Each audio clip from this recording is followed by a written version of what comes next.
క్రీస్తునందు ప్రియ సహోదరి సహోదరులారా, మన ప్రభువును రక్షకుడు అయినటువంటి యేసుక్రీస్తు వారి నామములో శుభాభివందనాలు తెలియజేసుకుంటూ ఈ ఆదివారపు ఆరాధన కార్యక్రమాన్ని ప్రారంభించుకుందామండి. ఈరోజు ఆరాధనలో భాగంగా దేవుడు మనకు అనుగ్రహించినటువంటి వాక్య భాగము అపొస్తలుడైనటువంటి మత్తయి గారు రాసినటువంటి సువార్త 3వ అధ్యాయము 10వ వచనము నుండి 12వ వచనం వరకు ఈరోజు మనము ధ్యానిద్దాం. మత్తయి సువార్త 3వ అధ్యాయము 10 నుంచి 12 వరకు.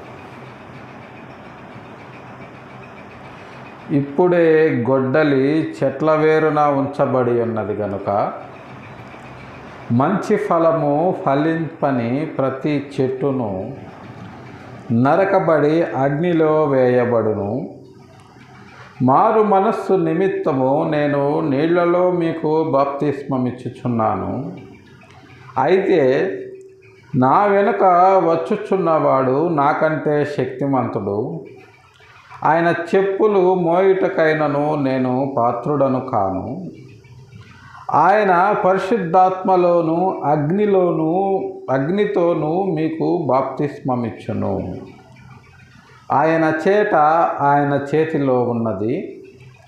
ఆయన తన కళ్ళమును బాగుగా శుభ్రము చేసి గోధుమలను కొట్టులో పోసి ఆరని అగ్నితో పొట్టును కాల్చివేయునని వారితో చెప్పెను. చిన్న ప్రార్థన చేసుకుందామండి. ప్రేమ కలిగిన మా తండ్రి, పరిశుద్ధమైన మా ప్రభువా, గడిచిన పరిశుద్ధ దినము నుంచి నేటి పరిశుద్ధ దినం వరకు మా పని బాటల్లో, మా ప్రయాణాల్లో మాకు తోడు నీడగా ఉంది. నేటి పరిశుద్ధ దినమున మీ పాద సన్నిధికి చేర్చి మిమ్మల్ని స్తుతించి ఆరాధించి ఘనపరిచి లోతైన మీ పరలోక రాజ్య మర్మాలను మేము ధ్యానించడానికి మీరు మాకు ఇచ్చినటువంటి సమయాన్ని బట్టి మీ పాదాలు వందనాలు చెల్లించుకుంటున్నాము. ఉదయకాల సమయంలో నా ప్రభా, మీ వాక్యమును ధ్యానించనుండగా మాకు సహాయం చేయండి. మీ ఆత్మను మాకు అనుగ్రహించి మమ్మల్ని ముందుకు నడిపించమని మీ ప్రియ కుమారుడు మా రక్షకుడు అయిన యేసయ్య దివ్యనామంలో బ్రతిమిలాడి ప్రార్థించి అడిగి వేడుకొంచున్నాము తండ్రి, ఆమేన్. క్రీస్తునందు ప్రియ సహోదరి సహోదరులారా, గడిచిన కొన్ని దినాలుగా మనము అనేక రకాలైనటువంటి ఒక రకమైన గందరగోళాన్ని క్రైస్తవ సమాజంలో చూస్తూ ఉన్నాం. సోషల్ మీడియా వచ్చిన తరువాత బోధకులు విపరీతముగా పెరిగిపోయి ఎవరికి తోచిన బోధ వాళ్ళు చేసుకుంటూ, ఎవరికి నచ్చిన విధంగా వాళ్ళు వాక్యాన్ని వక్రీకరిస్తూ, వారికి అనుకూలముగా మలుచుకొని ప్రకటిస్తూ, వారు మాట్లాడే ప్రతి మాట వాక్యానుసారమైనదే అని ప్రజల మధ్య దాన్ని నిరూపించే ప్రయత్నం చేస్తూ, మనం ఎక్కడ తప్పు చేస్తున్నాము, ఎక్కడ తప్పిపోయాము అన్న స్పృహ లేకుండా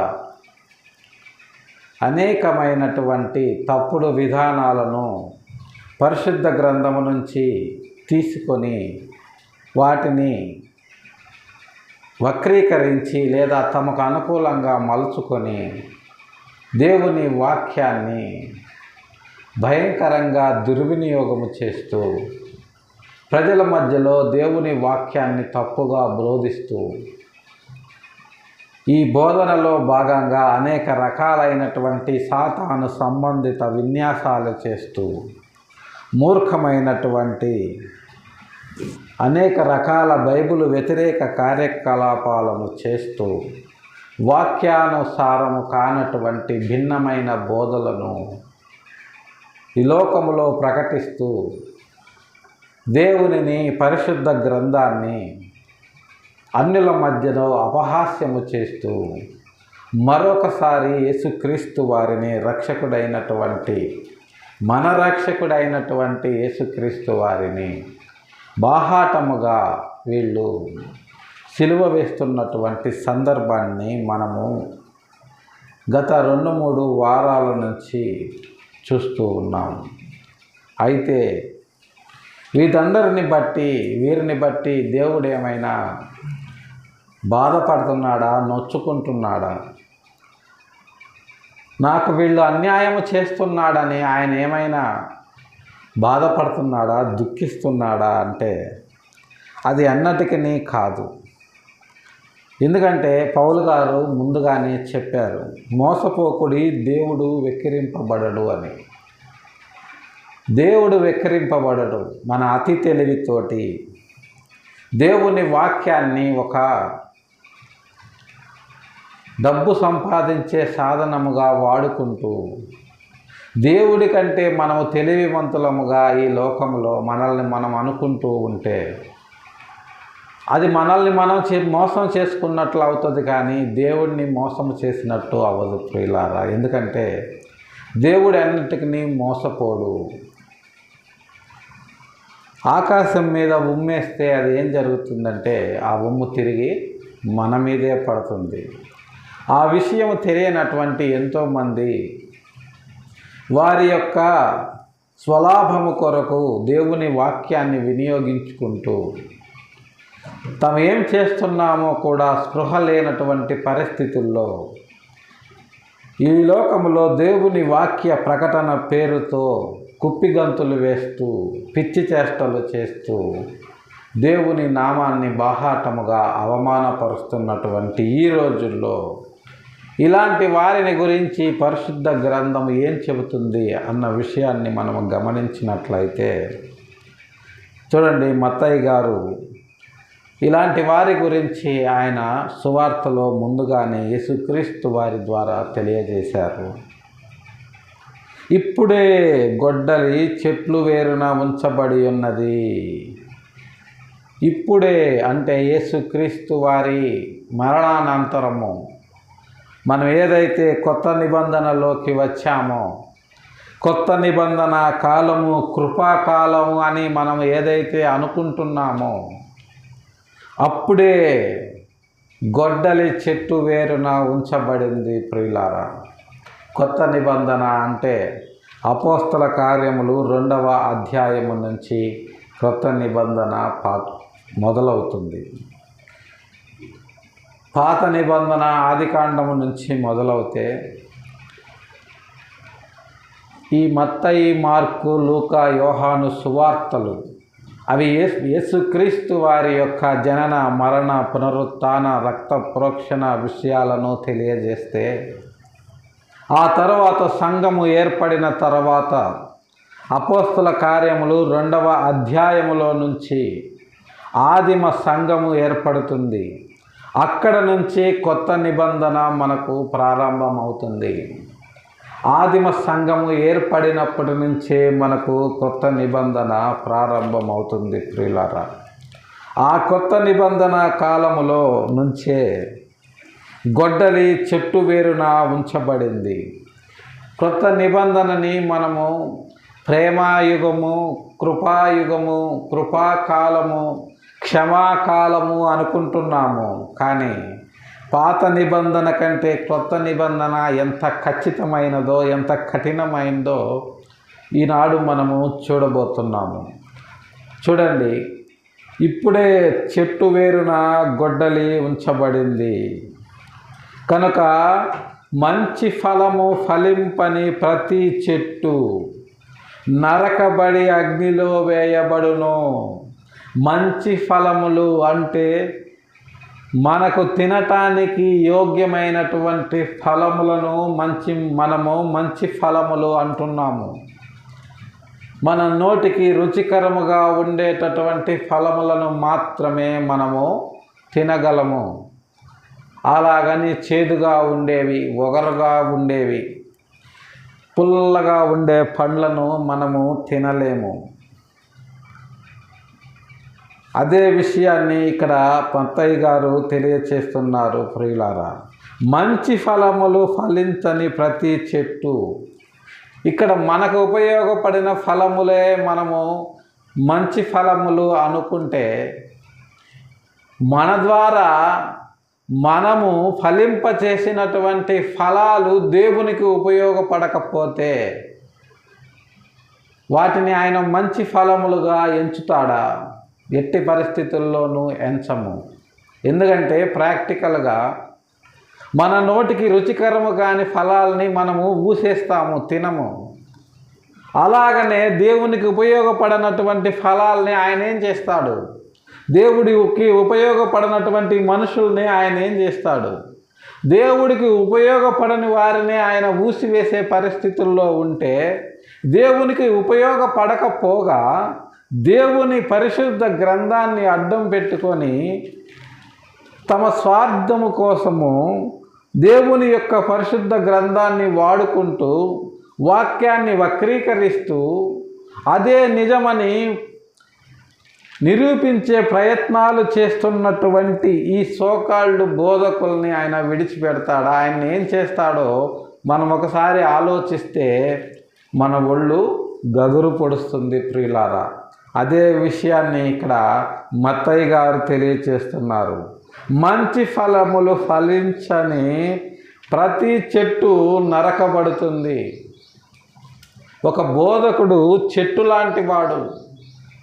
ఆ చెట్టు ఏం చేయాలి అంటే దేవుని కొరకు ఫలాల్ని అందించాలి. ఒక చెట్టు భూమి మీద పెరిగి పెద్దదై మహావృక్షం అవుతే అది అనేక ఫలములకు, అనేక మంది నించోటానికి నీడగాను, అనేక మందికి ఉపయోగపడే రుచికరమైన ఫలములు ఇచ్చేదిగాను, ఆ తర్వాత అనేక ఆకాశ పక్షులకు స్థావరముగాను, ఇన్ని రకాలుగా ఒక చెట్టు ఉపయోగపడుతుంది. ఒక బోధకుడు కూడా అలాంటి వాడే. దేవుని వాక్యమును ప్రకటించేటటువంటి ఒక బోధకుడు ఒక చెట్టు లాంటి వాడు. ఆయన ఆ చెట్టు ఏం చేస్తుంది అంటే ఎర్రని ఎండలో మనుషులకు చల్లని నీడనిస్తుంది. అంటే గుండె చెదిరిన వారిని, జీవితంలో ఓడిపోయి ఇక నేను బ్రతకటం అనవసరం అనుకునే వారిని, అనేక రకాలైనటువంటి వ్యసనాలకు బానిసలై ఇక నేను బ్రతకటం వేస్ట్ అనుకునే వారిని, నా బ్రతుకు అనవసరం అనుకునే వారికి ధైర్యం చెప్పి, బ్రతికితే క్రీస్తు కొరకు బ్రతకాలి, మనకు మనముగా చనిపోకూడదు అనేటటువంటి భవిష్యత్తును గురించిన ఆశను కలిగించి తిరిగి వారిని క్రీస్తులో నిలబెట్టి క్రీస్తు కొరకు బలమైన సాధనములుగా మార్చగలిగే వాడు బోధకుడు. అది ఎర్రని ఎండలో చల్లని నీడని ఇచ్చే చెట్టు లాంటి వాడు. ఆ తర్వాత ఆ బోధకుని మాటలు విని, ఆ బోధకుని మాటలు అతనుగా బోధించకుండా దేవుని ఆత్మచేత ప్రకటించిన వాడైతే దేవుడు వాటిని తప్పకుండా రుచికరమైన ఫలాలుగా వాటి ద్వారా ఆ మాటలు విన్న వారిని తయారు చేస్తారు. ఆ బోధకుని మాటలు విని వారి హృదయాలను మార్చుకొని దేవునికి బలమైన సాధనములుగా ఉపయోగపడే వాళ్ళు ఎంతోమంది ఉన్నారు. అలాంటి బోధకులు ఇప్పుడు మనము చూస్తే చాలా కొద్దిమంది ఉన్నారనిపిస్తుంది ప్రియులారా. కాబట్టి ఎక్కువ మంది గొడ్డలి చేత నరకబడే బోధకులుగానే ఉన్నారు. పనికిరాని ప్రతి చెట్టు నరకబడి అగ్నిలో వేయబడుతుంది. చెట్టే అగ్నిలోకి వెళ్ళిపోతే ఇక దానికి కాసిన ఫలములు, దాని మీద ఉన్న పక్షులు, దాని నీడనున్న మనుషుల సంగతి ఏమైపోతుందో ఆలోచించండి ప్రియులారా. మనుషులకు నిలువ నీడ లేకుండా పోతుంది. ఆ ఫలాలు చెట్టుతో పాటు అగ్నిలో కాలిపోతాయి. దాని మీద ఉన్న పక్షులు ఎగరిపోతాయి. సో దానివల్ల ఎవ్వరికీ ఉపయోగం లేకుండా పోతుంది. ఇలాంటి పరిస్థితి ఈనాటి బైబిల్ని వక్రీకరించే బోధకులకి భవిష్యత్తులో రాబోతుంది అని పరిశుద్ధ గ్రంథము తెలియచేస్తుంది ప్రియులారా. అయితే మారు మనస్సు నిమిత్తము నేను నీళ్లలో మీకు బాప్తిస్మమిచ్చుచున్నాను. అయితే నా వెనుక వచ్చుచున్నవాడు నాకంటే శక్తిమంతుడు. ఆయన చెప్పులు మోయుటకైనను నేను పాత్రుడను కాను. ఆయన పరిశుద్ధాత్మలోను అగ్నితోనూ మీకు బాప్తిస్మమిచ్చును.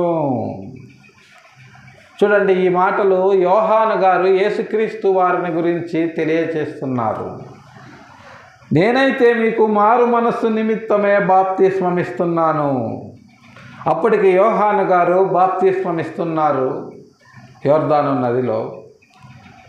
ఆ తరువాత అనేక మంది ఆయన చేత బాప్తిస్మము పొందడానికి వచ్చారు. ఆ బాప్తిస్మము పొందే ముందు వారితో యోహాను గారు చెప్తున్నటువంటి మాటలు ఇవి. నేను మీకు నీళ్లలోనే నేను బాప్తిస్మం ఇస్తున్నాను. అయితే నా వెనక వచ్చేవాడు, అంటే నా తరువాత వచ్చేవాడు నాకంటే శక్తిమంతుడు. ఆయన ఎంత శక్తిమంతుడు అనేది మనము తర్వాత చూద్దాము. ఆయన మీకు పరిశుద్ధాత్మలోను అగ్నిలోనూ బాప్తిస్మం ఇస్తాడు. ఆయన పరిశుద్ధాత్మలో అగ్నిలో బాప్తిస్మం ఇస్తాడని యోహాను గారు తెలియజేస్తున్నారు ప్రియులారా. మరి ఆయన పరిశుద్ధాత్మలో అగ్నిలో బాప్తిస్మం ఇచ్చాడా లేదా అనేది మనము చూస్తే అపోస్తుల కార్యములు 2వ అధ్యాయము 2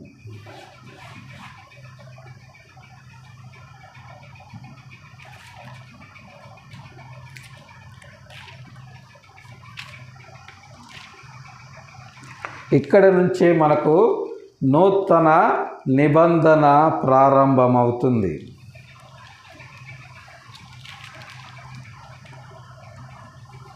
అపోస్తల కార్యములు 2వ అధ్యాయము 3-4 వచనాలు మనము గమనించినట్లయితే, మరియు అగ్ని జ్వాలల వంటి నాలుకలు విభాగింపబడినట్లుగా వారికి కనబడి వారిలో ఒక్కొక్కరి మీద వ్రాలగా అందరూ పరిశుద్ధాత్మతో నిండిన వారై ఆ ఆత్మ వారికి వాక్శక్తి అనుగ్రహించిన కొలది అన్య భాషలతో మాట్లాడసాగిరి. చూడండి, యోహాను గారు చెప్పినటువంటి ప్రవచనము ఇక్కడ ఖచ్చితముగా నెరవేరింది. యోహాను గారు ఏం చెప్పారు? నా వెనుక వచ్చువాడు పరిశుద్ధాత్మలో అగ్నిలో మీకు బాప్తిస్మం ఇస్తాడు అన్నారు. ఇక్కడ ఏం జరిగింది? యేసుక్రీస్తు వారు చనిపోయి పునరుత్థానుడై తిరిగి లేచి వెళ్ళిపోయిన తరువాత పెంతెకొస్తు పండుగ రోజున అందరూ మేడగదిలో కూడి ఉండినప్పుడు ఇక్కడ పరిశుద్ధాత్ముడు అగ్ని జ్వాలలలాగా దిగి వచ్చాడు. వచ్చి వారందరి మీద వాళ్ళగా వాళ్ళు పరిశుద్ధాత్మను పొందుకున్న వారై ఆత్మ వారికి వాక్శక్తిని అనుగ్రహించిన కొలది అన్య భాషలతో మాట్లాడసాగిరి. అన్య భాషలు అంటే వారి మాతృభాష కాని వేరొక భాష, అంటే వారికి తెలియని వేరే భాషను వాళ్ళు అనర్గళంగా ఆ భాషలో దేవుని వాక్యాన్ని ప్రకటించారు. ఎందుకంటే అక్కడ ఉన్నది పేతురు, ఆంద్రేయ, యోహాను, ఇలా యేసుక్రీస్తు వారి అపోస్తలులు. వాళ్ళేం పెద్దగా చదువుకొని భాషా ప్రవీణులు కాదు. అపోస్తలుడైన పౌలు గారిలాగా అత్యధిక విద్యావంతులు కాదు. పేతురు గారైతే అసలు హై స్కూల్ చదువు కూడా చదవలేదు. అలాంటి ఆయన అక్కడ ఉన్నటువంటి గ్రీకు దేశస్థులకు, హీబ్రూ వారికి, ఆ తర్వాత అన్యులకి దేవుని వాక్యము అర్థమయ్యేటట్టు చెప్పి ఆ తరువాత వాళ్ళు దేవుని యేసుక్రీస్తు వారి నామములో వాళ్ళు బాప్తిస్మము తీసుకోవాలి. యేసుక్రీస్తు వారి నామములో వాళ్లకు పేతురు గారు బాప్తిస్మం ఇవ్వాలి అంటే వాళ్ళకు ముందు వాక్యం చెప్పాలి. వాక్యం చెప్పాలి అంటే వాళ్ళ భాష ఈయనకి రావాలి. కానీ ఈయనంతా భాషా ప్రవీణుడు కాదు. అది పరిశుద్ధాత్ముడు పేతురు గారి విషయంలో జరిగించాడు. పేతురు గారు ఆయనకు తెలిసిన మా భాషలోనే ఆయన మాట్లాడాడు. కానీ వాళ్ళకు వినపడింది మాత్రం వాళ్ళ సొంత భాషలో వాళ్ళకి వినపడింది. ఇది పరిశుద్ధాత్ముడి కార్యం. అంతేగాని పిచ్చి పిచ్చిగా ఎగురుతూ కిందపడి దొల్లాడటము, తర్వాత రకరకాల విచిత్రమైన విన్యాసాలు చేయడం అనేది పరిశుద్ధాత్మ కార్యము ఎప్పటికీ కాదు ప్రియులారా. ఆ తర్వాత ఇలాంటి అనేక రకమైనటువంటి విచిత్రమైన విన్యాసాలు చేస్తూ వాటిని పరిశుద్ధాత్మ కార్యాలని ఈ లోకములో తప్పుడుగా దేవుని వాక్యాన్ని వక్రీకరిస్తూ బోధిస్తున్నటువంటి ఈ బోధకులను దేవుడు ఏం చేస్తాడని పరిశుద్ధ గ్రంథము తెలియజేస్తుంది. అంటే చెట్టు వేరున గొడ్డలి ఉంచబడింది. మీరు మారు మనస్సు పొందాలి. మీరు మారు మనస్సు పొందాలని యోహాను గారు తెలియచేస్తున్నారు.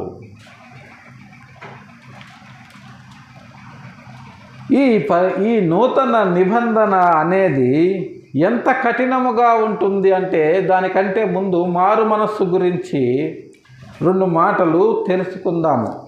రెఫరెన్స్ల్లో కొద్దు చాలా పెద్ద సబ్జెక్ట్ అవుతుంది అది. ఈ మారు మనస్సు అనే మాటను మనం చాలాసార్లు వింటూ ఉంటాము. కానీ దాని అర్థం ఏంటనేది మనకు పూర్తిగా తెలియదు. దానికి ఉదాహరణగా ఇశ్రాయేలు దేశానికి మూల పురుషుడైనటువంటి యాకోబు గారిని మనం ఆలోచించినట్లయితే మారు మనస్సు అంటే ఏంటనేది ఆయన జీవితాన్ని మనం చదివితే అర్థమైపోతుంది ప్రియులారా. ఎందుకంటే ఆదికాండములో సగం ఆదికాండం పుస్తకం అంతా కూడా యాకోబు గారిని గురించే రాశారు. అబ్రహాము గారికి, ఇసాకు గారికి 25 అధ్యాయాలు పంచిస్తే మిగతా 25 అధ్యాయాలు మొత్తం యాకోబు గారికే కేటాయించారు దేవుడు.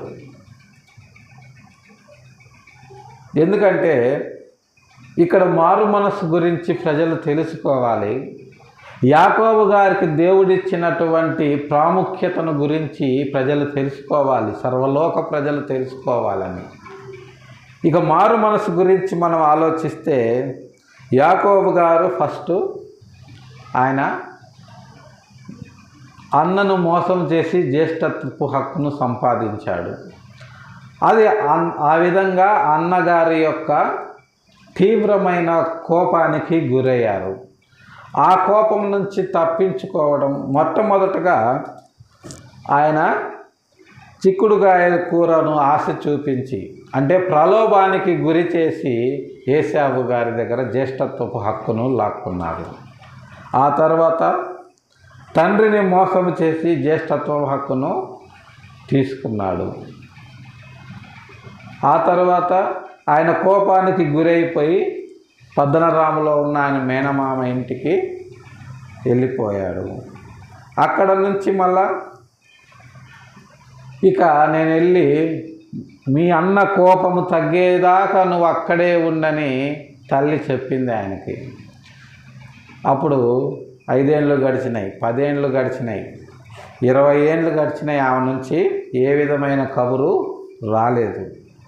అంటే ఇక అన్న కోపము తగ్గదు, ఆయన కోపం తగ్గదు. నాకు ఇక్కడ వయసు ఎక్కువై నేను ఇక్కడ చచ్చిపోతాను, నా తండ్రి ఇంటికి నేను తిరిగి వెళ్ళనని అప్పుడు ఆయన మారు మనస్సు తెచ్చుకొని, చంపితే చంపాడు, నా అన్నే కదా, నేను జ్యేష్ఠత్వం హక్కు లాక్కున్నందుకే కదా నాకు నా అన్నకు నా మీద కోపం వచ్చింది. కానీ ఇప్పుడు నాకు జ్యేష్ఠత్వం గురించి కాదు, కానీ నేను సంపాదించిన ఆస్తిలో సగం నా అన్నకి ఇచ్చేస్తా, అప్పుడు ఆయన కోపం నా మీద చల్లారుతుందేమో అని ఆయన మారు మనస్సు పొంది ఆయనే తిరిగి వచ్చేసి అన్నకి ముందుగానే ఆయన సంపాదించిన దాంట్లో కానుకలను పంపించడం మొదలుపెట్టాడు. తన దగ్గర ఉన్న వాటిలో దాదాపుగా 50% ఆస్తిని అన్న కొరకు ఇచ్చేశాడు. తర్వాత వాళ్ళిద్దరూ కలుసుకొని ఇద్దరు ఒకరినొకరు కౌగలించుకొని ఏడ్చుకున్నారు. ఇది మారు మనస్సు అంటే. మారు మనస్సు అనేది మనకే రావాలి. అలా రావడానికి పరిశుద్ధాత్ముడు మన హృదయంలో కార్యము జరిగించాలి. ఆ కార్యము జరిగించాలి అంటే సత్య సువార్తను మనము వినాలి. వినుట వలన విశ్వాసము కలుగును. వినుట క్రీస్తును గూర్చిన మాట వలన కలుగును.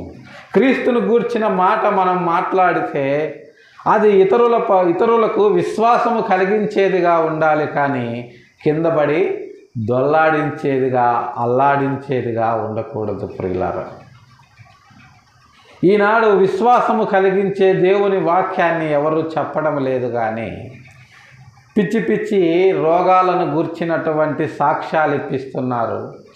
అనేక రకాల పిచ్చి విన్యాసాలు చేస్తున్నారు. పేర్లు పెట్టి పిలవటం, అమ్మా నువ్వు ఆ ఊరు నుంచి వచ్చావు, ఈ సమస్యతో వచ్చావు అని వాళ్ళ గురించి ముందుగానే ఇన్ఫర్మేషన్ తీసుకొని, వాళ్లకు తెలియకుండా వాళ్ళ గురించిన ఇన్ఫర్మేషన్లు తీసుకొని సభలో వాళ్ళ పేర్లు పెట్టి పిలవడం, ఇలాంటి పిచ్చి విన్యాసాలతో విశ్వాసం వస్తుందా ప్రియులారా? ఎట్టి పరిస్థితుల్లోనూ రాదు.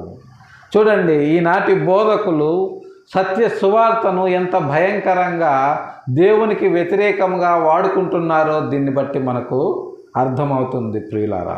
మారు మనస్సు లేని క్రూరమైన త్రోడేళ్ళు మీలో జొరబడతాయని సాక్షాత్తు యేసుక్రీస్తు వారే తెలియజేశారు. ప్రకటించేవాడికే మారు మనస్సు లేకపోతే ఇక వినేవాడికి మారు మనస్సు వచ్చేలా ఇతను ఏం ప్రకటిస్తాడు? ఇలా అయిపోయింది ఈనాటి క్రైస్తవ్యం. దీని గురించి మనం ఎంతగా ఆందోళన చెందాలో దీన్ని బట్టి మనం ఊహించుకోవచ్చు ప్రియులారా. అయితే యాకోబు గారు ఇన్ని పనులు చేసిన తరువాత కూడా, ఇలా పనులు చేసిన తరువాత దేవుడు ఎవ్వరిని వదిలిపెట్టడు ప్రియులారా. యాకోబు గారికి ప్రతి చోట కూడా ఆయన చేసిందే ఆయనకు తిరిగి వచ్చింది.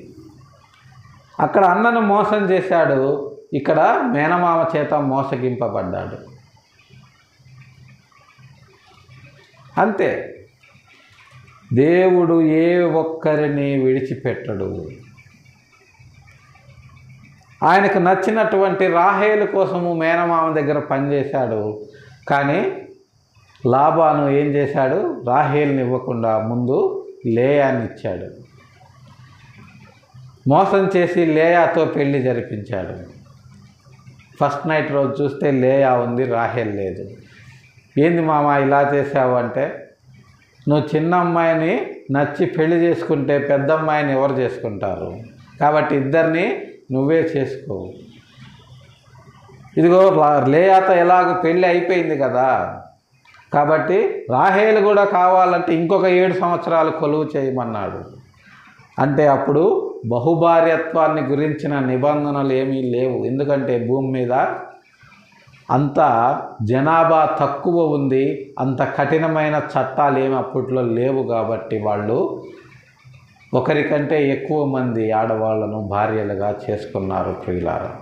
కానీ యేసుక్రీస్తు వారు వచ్చిన తర్వాత అసలు ఒక్క భార్య కూడా లేకుండా ఈ లోకంలో ఎలా బ్రతకచ్చో యేసుక్రీస్తు వారు చూపించారు. దానిని అపోస్తలులు పాటించారు.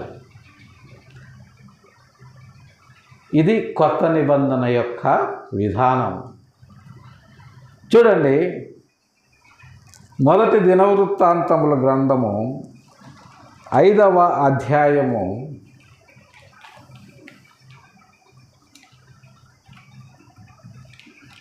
1-2 వచనాలు మనము గమనించినట్లయితే,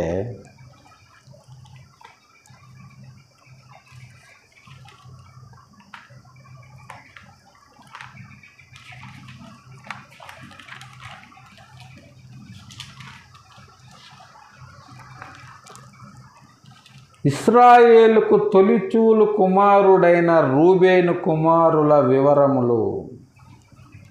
ఇతడు జ్యేష్ఠుడై ఉండెను గాని తన తండ్రి పరుపును తాను అంటుపరచినందున అతని జన్మ స్వాతంత్రము ఇశ్రాయేలు కుమారుడైన యోసేపు కుమారులకు ఇయ్యబడెను. అయితే వంశావళిలో యోసేపు జ్యేష్ఠుడుగా దాఖలు చేయబడలేదు.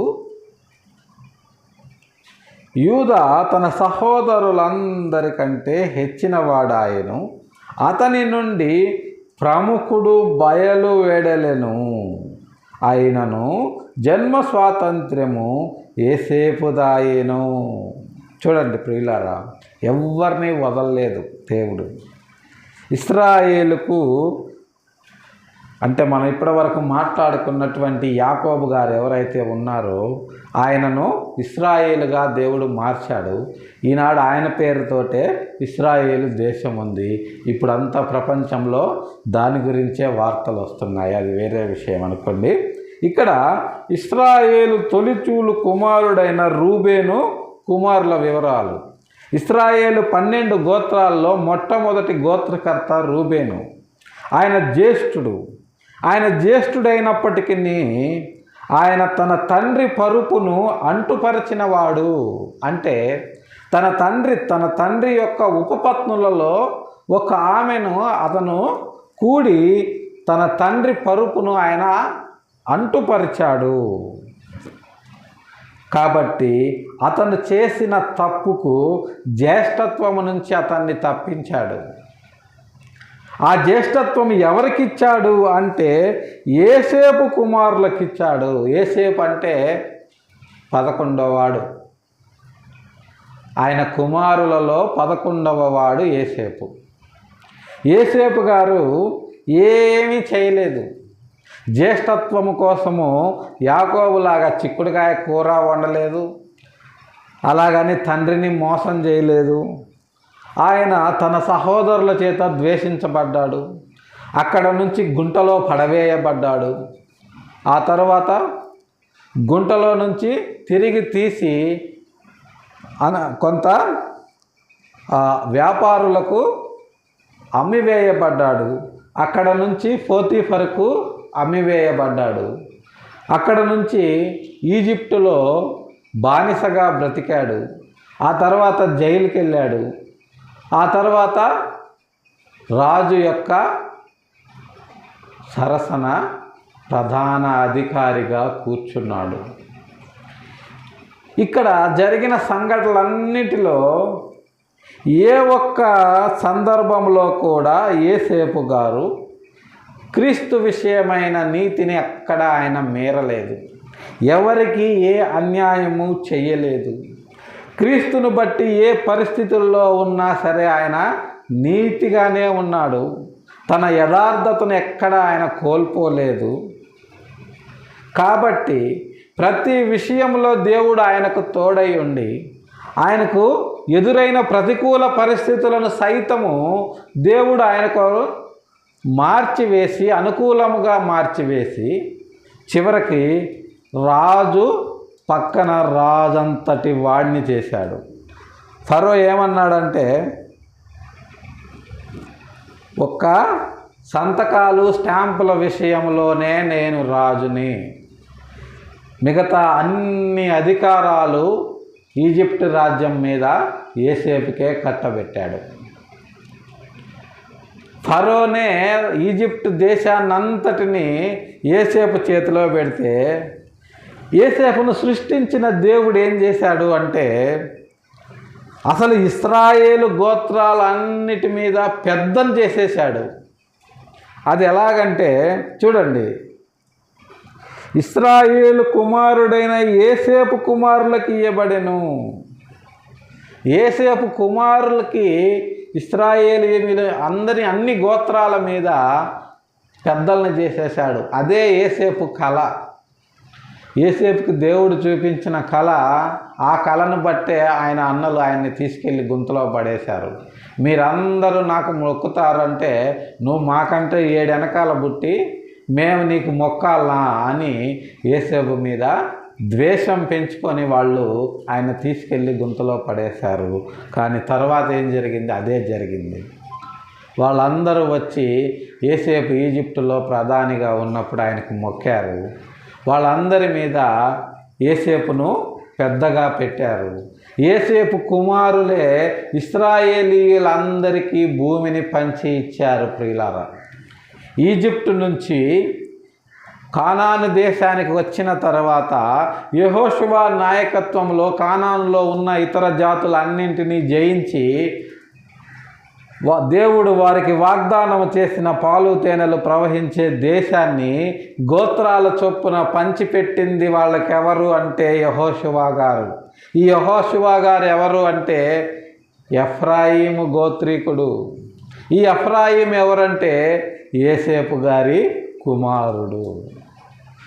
చూడండి ప్రియులారా, దేవుని యొక్క ప్రణాళికలు ఎంత స్పష్టంగా ఉన్నాయో పరిశుద్ధ గ్రంథము చదువుతుంటే మనకు ఒక రకమైనటువంటి ఆనందము కలుగుతుంది. అంతా కూడా పక్కాగా దేవుడు ప్లాన్ చేసి పెట్టినట్టు ఎలా జరుగుతుందో మనకు అర్థమవుతుంది ప్రియులారా. అదే ఇంకొక అద్భుతమైన విషయం ఉంది. అదేంటంటే యూదా తన సహోదరులందరికంటే హెచ్చించిన వాడాయను. అతని నుండి ప్రముఖుడు బయలువెడలను. ఆయన జన్మ స్వాతంత్ర్యము యోసేపుదాయెను. యూదా అందరి ఇశ్రాయేలు గోత్రకర్తలందరిలోకెల్లా గొప్పవాడు, హెచ్చించబడినవాడు యూదా. ఎందుకు యూదా హెచ్చించబడినవాడు అంటే అతనిలో నుండి ఒక ప్రముఖుడు బయటకు వచ్చాడు. ఎవరా ప్రముఖుడు అని మనం ఆలోచించినట్లయితే చూడండి, ఆదికాండము 28వ అధ్యాయము 12వ వచనాన్ని మనము గమనించినట్లయితే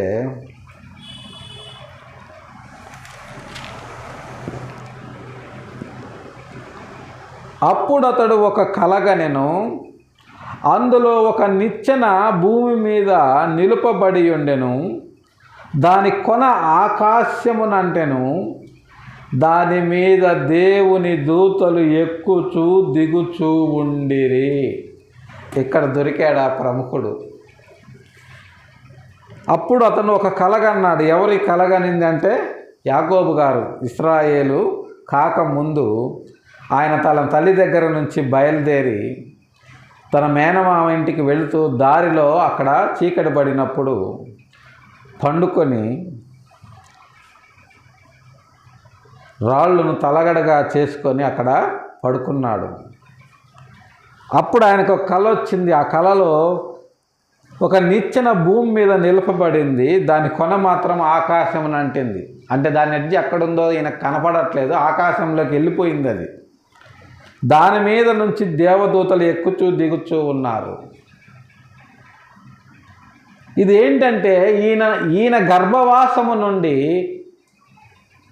ఒక భూలోక రక్షకుణ్ణి ఆయన భూమి మీదకు రప్పించబోతున్నాడని దేవుడు ఆయనకి దర్శనంలో తెలియజేస్తున్నారు. ప్రియులారా, యాకోబు గురించినటువంటి దేవుని ప్రణాళికను దేవుడు ఆయనకు తెలియజేస్తున్నాడు. యాకోబు, నీ గర్భవాసము నుంచే ఆకాశాన్ని అంటే నిచ్చెన లాంటి నేను పంపించబోతున్నాను.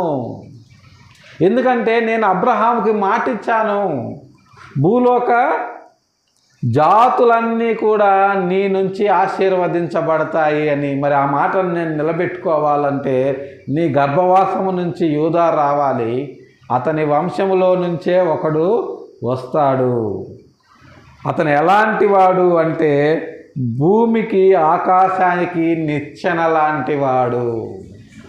ఎందుకంటే ఆదాము, మీ పితరులైన ఆదాము అవ్వలు పాపము చేసి నాకు మీకు మధ్య పాపమనే గోడను అడ్డు నిలబెట్టారు. దానివల్ల నేను మిమ్మల్ని పలకరించలేకపోతున్నాను, మీతో మాట్లాడలేకపోతున్నాను. ఎందుకంటే నేను పరిశుద్ధుణ్ణి, మిమ్మల్ని కూడా పరిశుద్ధుల్లాగా చేశాను.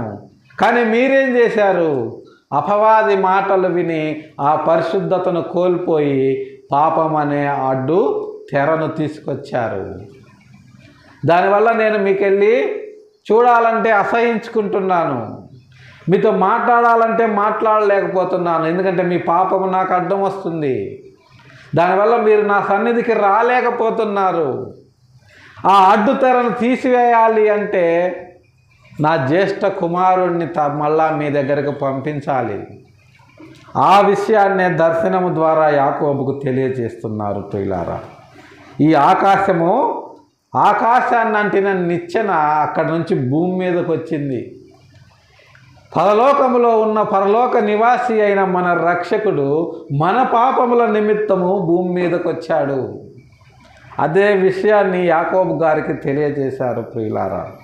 అదే విషయాన్ని ఇక్కడ దినవృత్తాంతముల గ్రంథంలో తెలియజేస్తున్నాడు.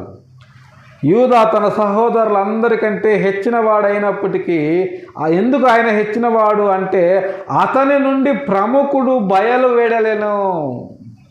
అతని నుంచి ఒక ప్రముఖుడు వచ్చాడు. అందుకనే యూదా అందరిలో కల్లా హెచ్చినవాడు. కానీ ఇశ్రాయేలీలకు మాత్రము జ్యేష్ఠుడెవరు అంటే యోసేపే. ఇశ్రాయేలీల వరకు భూమిని పంచి ఇచ్చింది ఎవరు? యెహోషువ గారు. అది ఇశ్రాయేలు యొక్క భౌతిక సంబంధమైన జ్యేష్ఠత్వము. కానీ ప్రపంచ ప్రజల అన్ని ఆత్మలను రక్షించగలిగే అందరికంటే జ్యేష్ఠుడెవరు అంటే మన రక్షకుడైనటువంటి యేసుక్రీస్తు వారు. ఇది ఆధ్యాత్మికమైనటువంటి జ్యేష్ఠత్వము. యేసుక్రీస్తు వారు అందరికంటే ప్రథముడు. అందుకనే పౌలు గారు ప్రథమ ఫలము క్రీస్తు అన్నారు. మనము బాప్తిస్మం ఇచ్చేటప్పుడు చెప్తూ ఉంటాము, యేసుక్రీస్తుని నీవు సొంత రక్షకునిగా నమ్మావా అంటే నమ్మానంటారు. ఏం నమ్మావు? క్రీస్తుని మృతులలో నుంచి లేపిన దేవుడు నన్ను కూడా మృతులలో నుంచి లేపుతాడని నువ్వు విశ్వసిస్తున్నావా అంటే నేను విశ్వసిస్తున్నాను అని బాప్తిస్మం తీసుకుంటారు ప్రియులారా. ఈ కార్యక్రమంలో ప్రథమ ఫలం ఎవరు అంటే యేసుక్రీస్తు వారు. కాబట్టి ఈయన ఆధ్యాత్మికంగా భూలోకంలో ఉన్నటువంటి మనుషులందరికీ జ్యేష్ఠుడు. అందుకనే యూదా అందరికంటే హెచ్చించిన వాడాయను. ఎలాంటి వాడంటే యేసుక్రీస్తు వారు ఎలాంటి వాడని దానియేలు గారు ప్రవచించారు. చూడండి, దానియేలు గ్రంథము 2వ అధ్యాయము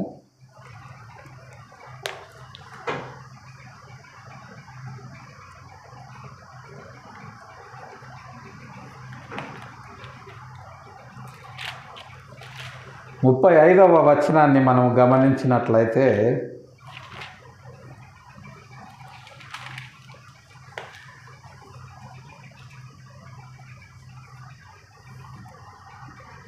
అంతటా ఇనుమును మట్టియు ఇత్తడియు వెండి బంగారము ఏకముగా దంచబడి కళ్ళములోని చెత్త వలె కాగా వాటికి స్థలం ఎచ్చట దొరకకుండా గాలి వాటిని కొట్టుకొని పోయిను. ప్రతిమను విరగగొట్టిన ఆ రాయి సర్వభూతలమంతా మహాపర్వతమాయెను. యేసుక్రీస్తు వారంటే మహాపర్వతము ప్రియులారా. ఆ పర్వతం ఎంత ఉంది అంటే సర్వభూతలం అంత ఉంది. అంటే భూమి మీద ఉన్న ప్రతి మానవుడు రక్షించబడాలి అంటే దానికి యేసు నామమే కావాలి, దానికి యేసు రక్తమే కావాలి. యేసు రక్తాన్ని మనము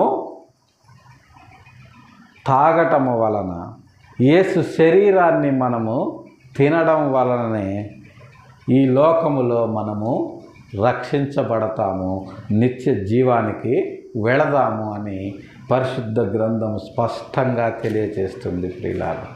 ఆది కాండముకు, దినవృత్తాంతములకు, దానియేలు గారి గ్రంథానికి కాలములో కానీ చరిత్రలో కానీ ఎక్కడా కూడా పొంతనే ఉండదు. ఆది కాండం రాసిన కాలము రాజకీయ పరిస్థితులు వేరు. దినవృత్తాంతములు గ్రంథము రాసిన కాలము రాజకీయ పరిస్థితులు వేరు. దానియేలు గారు రాసినటువంటి గ్రంథము ఆ కాలము అప్పటి రాజకీయ పరిస్థితులు వేరు. అయితే ఇన్ని రకరకాల కాలముల్లో ఉన్న సమయాల్లో రాసినా సరే స్క్రిప్ట్ ఏదైతే ఉందో అందులో ఏ మార్పు లేదు. చూడండి ప్రియులారా, వారు రాసినటువంటి వాక్య భావము ఎక్కడా కూడా మారలేదు. ఇశ్రాయేలు గారు చూసింది యేసుక్రీస్తు వారినే. యూదా గారిలో నుంచి వచ్చిన ప్రముఖుడు యేసుక్రీస్తు వారే. దానియేలు గారు చెప్పిన సర్వభూతలమంత పర్వతము యేసుక్రీస్తు వారే. పరిశుద్ధ గ్రంథం స్పష్టంగా యేసుక్రీస్తు వారిని గురించి తెలియజేస్తుంది అనటానికి ఇంతకంటే గొప్ప నిదర్శనము వేరేది ఉండదు ప్రియులారా. ఇలా సత్యవాక్యమును సరిగా విభజించి ప్రకటించటము చేతగాక పరిశుద్ధాత్మ పేరుతో పిచ్చి చేష్టలు చేస్తూ, స్వస్థతల పేరుతో తప్పుడు సాక్ష్యాలను చెప్పిస్తూ ఈనాటి బోధకులు దేవుని అన్యుల మధ్యలో అపహాస్యము చేసేవారుగా ఉన్నారు. ఇలాంటి వారి పరిస్థితి ఏమవుతుందని మనము మొదట ధ్యానించామంటే, వాడు చెట్టు వేరున ఉంచబడిన గొడ్డలికి బలైపోయేవాళ్ళని. తరువాత ఆయన ఏం చేస్తున్నాడు? ఈ సర్వభూతలమంతా పర్వతమైనటువంటి ఈ రాయి ఏం చేస్తుంది చివరిలో అంటే, ఆయన చేతిలో ఉన్నది. ఆయన తన కళ్ళమును బాగుగా శుభ్రము చేసి గోధుమలను కొట్టులో పోసి ఆరని అగ్నితో పొట్టును కాల్చివేయనని వారితో చెప్పెను. ఆయన చేతిలో ఉంది. చేట అంటే మనకు తెలుసు కదా, వెదురుతో తయారు చేస్తారు. ఇప్పుడు ప్లాస్టిక్, నైలాను రకరకాల చేటలు వచ్చినాయి. గతంలో 80s 90sలో వెదురుతో తయారు చేసిన చేటలే ఉండేవి. ఆ చేతిలో ఉన్నప్పుడు పొలాల్లో కళ్ళము అని ఉంటుంది. అంటే కోసినటువంటి ధాన్యాన్ని ఒక కుప్పగా పోసి ఆ కుప్ప చుట్టూ చేటతోటి ఊపుతారు. ఊపితే గట్టిగా ఉన్న గింజలు కదలకుండా అలాగే ఉంటవి. తాలు గింజలు పొట్టు మాత్రము ఎగిరిపోతుంది ఆ చేట ఊపటం వలన. ఆ తరువాత మొత్తము ధాన్యాన్ని చేటలో వేసుకొని ఇలా పైకెత్తి దాన్ని జల్లిస్తారు. జల్లించినప్పుడు ఆ పొట్టంతా చేటలో నుంచి రాలి గాలికి వెళ్ళిపోతుంది. గింజలు మాత్రం చేటలోనే ఉంటాయి.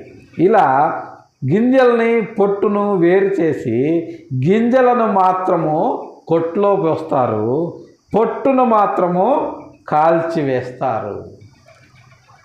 అది ఆరని అగ్నితో కాల్చివేస్తారు. కాబట్టి ప్రియులారా, మనము సత్య సువార్తను విని యూదా నుంచి బయలువెడిన ప్రముఖుడి గురించి మనము క్షుణ్ణముగా పరిశుద్ధ గ్రంథము నుంచి నేర్చుకొని కొత్త నిబంధనలో మనల్ని ఆయన ఏం చేయమని చెప్పాడో ఆ విధముగా మనము చేస్తూ వాక్యానుసారమైనటువంటి జీవితాన్ని జీవిస్తూ వాక్యానుసారమైనటువంటి ప్రకటనను మనము ప్రకటిస్తూ కొట్టులోకి వెళ్ళే గోధుమలుగా ఉండాలని, అలా కాకుండా పొట్టులాగా ఆరని అగ్నితో కాల్చబడిపోయే వారి జాబితాలో ఉండకుండా దేవునికి అనుకూలమైనటువంటి పాత్రలుగా, దేవునికి ఉపయోగపడే ఫలములుగా, ఆ ఫలాలనిచ్చే చెట్టుగా మనము ఉండాలని మన ప్రభువును రక్షకుడు అయినటువంటి యేసుక్రీస్తు వారి నామంలో ప్రేమపూర్వకంగా తెలియజేస్తూ ఈ కొద్ది మాటలు దేవుడు మన వెనుకిట్లో దీవించినట్టు ప్రార్థన చేసుకుందాం. ప్రేమ కలిగిన మా తండ్రి, పరిశుద్ధమైన మా ప్రభువా, గడిచిన ఉదయకాలం నుంచి మధ్యాహ్నకాల సమయం వరకు మా పని బాటల్లో, మా ప్రయాణాల్లో మాకు తోడు నీడగా ఉండి చిన్న మందగా మీ పాద సన్నిధికి చేర్చి మిమ్మల్ని స్తుతించి ఆరాధించి నా తండ్రి నిగూఢమైన మీ పరలోక రాజ్య మర్మాలను మేము ధ్యానించటానికి మీరు మాకు అనుగ్రహించినటువంటి సమయాన్ని బట్టి మీ పాదాలు వందనాలు చెల్లించుకుంటున్నాం. ఈ మధ్యాహ్నకాల సమయంలో నా ప్రభువా, మీ దాసుడైనటువంటి మత్తయి గారు తెలియజేసిన విధముగా నా తండ్రి, మేము కొట్టులోకి వెళ్ళే గోధుమలుగా ఉండునట్లు నా ప్రభువా, అలాగనే ఆరని అగ్నితో కాల్చబడిపోయే పొట్టులాగా ఉండకుండా మా జీవితాలను మేము సరిచేసుకొని మీ వాక్యపు వెలుగులో వాక్యానుసారముగా మేము జీవిస్తూ ప్రకటిస్తూ మీ పరలోకానికి అనేక మందిని నడపగలిగే వారముగా, మీ కొరకు మంచి ఫలములు ఇచ్చేటటువంటి వృక్షాలుగా ఈ జీవితాల్లో మమ్మల్ని నిలబెట్టమని మీ పాద సన్నిధిలో వేడుకొంచున్నాము. అలాగనే నా ప్రభువా, ఈనాడు లోకములో మీ వాక్యము పేరుతో జరుగుతున్నటువంటి అనేకమైన చిత్ర విచిత్రమైన విన్యాసాలను, అనేకమైన మోసాలను ఎండగట్టే వారముగా, సత్యవాక్యమును సరిగా విభజించి అనేకులకు నా ప్రభువా మనోనేత్రములు తెరవబడే విధంగా ప్రకటించే వారముగా, వినుట వలన విశ్వాసము కలుగును, ఆ వినుట క్రీస్తును గుర్చిన మాట వలన కలుగును అని పౌలు గారు చెప్పిన విధముగా మేము కేవలము క్రీస్తును మాత్రమే ప్రకటించే వారముగా, క్రీస్తును తప్ప వేరెవరిని ప్రకటించని వారముగా, మా మాటలను, మా నోటిని, మా నాలుకను అదుపు చేసుకొని మీ వాక్యములో పరిశుద్ధము నా ప్రభువా, ప్రతి క్షణము నా తండ్రి మమ్ములను మేము తర్ఫీదు చేసుకుంటూ మీ రాజ్య సువార్తను అక్షరము పొల్లు పోకుండా, తప్పుగా ఎక్కడా మేము ప్రకటించకుండా, మీకు ఉపయోగపడే విధముగా, మీకు ఉపయోగపడే పాత్రలుగా మా జీవితాలను మార్చి మలుపు తిప్పి మీ సాధనములుగా మమ్మల్ని వాడుకుంటున్నకై మీ పాదాలకు కృతజ్ఞతాస్తుతులు చెల్లించుకుంటున్నాం. ఉదయకాల సమయంలో నా ప్రభువా, చేరి వచ్చిన బిడ్డలను మీ రెక్కల చాటును భద్రపరచండి, కాపాడండి. వారికి కావలసిన అవసరతలు అక్కర్లన్నింటినీ తీర్చి మీరు ఘనతను, మహిమను, ప్రభావమును పొందగలరని మధ్యాహ్న కాల సమయంలో దిక్కులేని వారి కొరకు, దీన దరిద్రుల కొరకు, విధవరాండ్ల కొరకు మీ పాద సన్నిధిలో విజ్ఞాపన చేయుచున్నాం. సహాయం చేయండి. వారి వారి అవసరతలు అక్కర్లన్నింటినీ తీర్చి మీరు ఘనతను, మహిమను, ప్రభావమును పొందగలరని అలాగనే నా ప్రభువా, మధ్యాహ్న కాల సమయంలో నా తండ్రి ఇంకా నా ప్రభువా, వ్యాధి బాధలతో బాధపడుతూ స్వస్థత కొరకు మీకు మొరపెట్టుచున్న వారి విషయమై మీ పాద సన్నిధిలో విజ్ఞాపన చేయుచున్నాం. సహాయం చేయండి. మీ చిత్తమైతే మీ గాయపడ్డ హస్తముతో వారిని ముట్టి వారికి స్వస్థతను అనుగ్రహించగలరని అలాగనే నా ప్రభువా, సార్వత్రిక సంఘంలో జరుగుతున్నటువంటి అనేకమైన ఆరాధనల విషయమై మీ పాద సన్నిధిలో విజ్ఞాపన చేయుచున్నాం. సహాయం చేయండి. మీ చిత్తమైతే నా ప్రభువా, మీ వాక్యము విరివిగా విత్తబడి అనేకుల హృదయాల్లో కార్యము జరిగించినట్టు సహాయం చేయగలరని గడిచిన 24 గంటల్లో, గడవబోయే 4 గంటల్లో తెలుసో తెలియకో మీకు ఆయాసకరమైన మార్గం ఏదైనా మా జీవితాల్లో ఉన్న ఎడల దయతో మమ్మల్ని క్షమించి మన్నించగలరని, మీ చిత్తమైతే మరి యొక్క పరిశుద్ధ దినాన్ని మాకు అనుగ్రహించి మమ్మల్ని ముందుకు నడిపించమని మీ ప్రియకుమారుడు మా రక్షకుడు అయిన యేసయ్య దివ్యనామంలో ప్రతిమిలాడి ప్రార్థించి అడిగి వేడుకొంచున్నాం తండ్రి. ఆమేన్.